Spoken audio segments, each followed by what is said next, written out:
The next thing is demand generation. Now, out in the wild, we've seen within the marketing teams of restaurants, 3 strategies, really. And this, what I'm going to say here is not downplaying the sophistication of the marketing teams. What we have in other industries, because marketing teams have so much more data, they are able to execute sophisticated strategies. But because you don't have that data in restaurants, you can't. So these are the strategies I've seen out in the wild. We've seen, I don't really know what's going on. I'm just going to spend my marketing budget across all the restaurants. You're going to balance it out. I'm going to do email campaigns. I'm going to spend my paid media that costs across all of the restaurants. And that's the best I can do because I don't really know what's going on. And then, of course, something happens. Panic. We see a site is not going to hit its demand. Sometimes that's tomorrow. Hi, can we do something about site B? Because tomorrow they shift. Their covers are looking down. Of course, you can't do anything about site B tomorrow. It's possible. But let's drain back all of our spending on all of our sites and let's just put it all on, in this case, site C. That's approach, second approach we've saw. And the third approach, of course, is panic. Let's just simply blow the bank. We need to fill our reservations. This site tomorrow is not looking very good.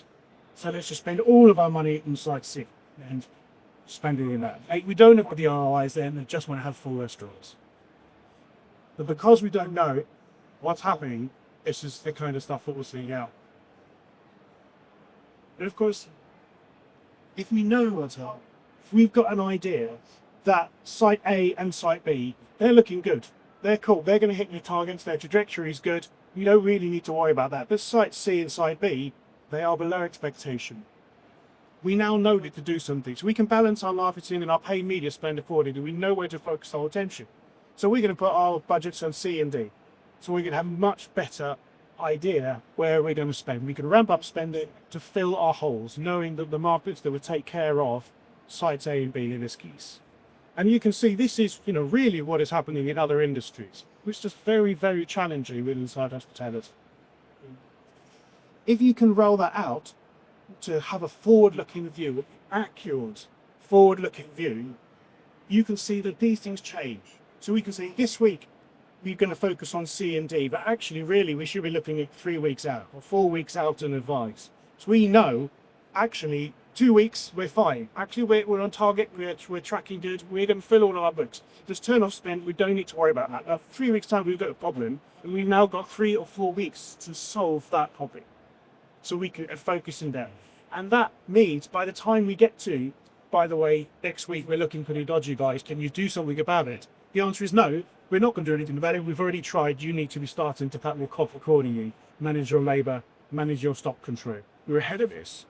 Grant the information coming into you, information is going out. So that is taking the typical marketing practice from other industries and bringing it into hospitality based on a super accurate thing of stuff. And that will yield 20% conservatively, a 20% improvement in your marketing per hour. And if you run again those through numbers, we see typical marketing budget for a restaurant is about £1,000 a month. It's not a lot of money. But again, that will give you potentially 100k in revenue uplift in a 15% margin. That's a P10K improvement for a restaurant